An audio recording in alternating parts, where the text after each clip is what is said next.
Hello, and thank you for joining us. My name is Boris Lipkin. I'm the Northern California Regional Director for the California High-Speed Rail Authority. And I'm joined today by Gary Kennerley, who's our Northern California Director of Projects, as we work to introduce our team and our staff to our newsletter subscribers.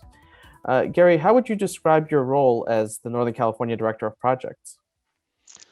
Thank you, Boris. The Northern California Director of Projects' main role is really focusing on the delivery of the environmental documents within the section. In this Northern California, we have two sections, San Francisco to San Jose, and then San Jose out to the Central Valley Y. That's great. For the authority, I know you helped us achieve environmental clearance for the two segments that are now under construction in the Central Valley. What did you learn through that experience that you've been able to bring to Northern California as you've been working for us in this part of the state? Yes, Boris. Well, one of the first sections I delivered was the Fresno to Bakersfield section. I guess one thing I learned, it was really satisfying to complete a section. But also that one, it was one of the early sections that we developed very rapidly to achieve the American Reinvestment Recovery Act. So it performed very quickly. And we had to spend a lot of time once we'd already sort of identified an initial set of alternatives to then talk to the stakeholders about those alternatives. And that made it much more challenging having to sort of incorporate that stakeholder input while we were doing the analysis. Can we just take a step back for a second and, can you explain the importance of the environmental clearance process and how that gets used in decision making and what it means for the program as you're doing the work of actually helping us get through that process? You're right, Boris. It is a long and complicated process, and the environmental documents cover both state and federal law, CEQA and NEPA, and the intent really is to make sure as we go through this process that sort of all aspects of the project are considered, as well as anybody or anything that we may have an impact on. That includes the communities that we go through, the various regulated requirements, and that goes from anything from hazardous materials to minimizing impacts on protected species. Sure. And as you look ahead, for what's in front of us here, is there a project milestone that you're especially looking forward to at this point?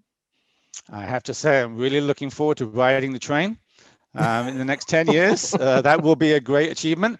But on that way, I mean, as I said, primary responsibility is really getting the environmental clearance for these two sections, for San Francisco, San Jose to Merced. They're big, complex projects. It sort of encompasses about 180 miles in total. So just getting those delivered within the next year will give me a great sense of accomplishment, especially after being on the program for such a long time.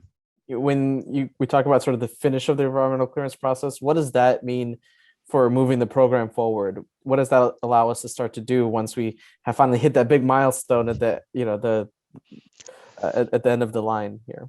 You're right. I mean, it is a major milestone to get the environmental clearance, but really it's just most likely the beginning of the beginning almost. With the environmental clearance, what it does, it establishes what we intend to build as the project.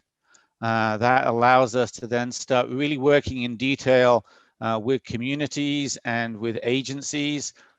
Starts things like looking at right-of-way acquisition, working on final design to really work with communities of how this project will fit within each of these communities, what roads we change.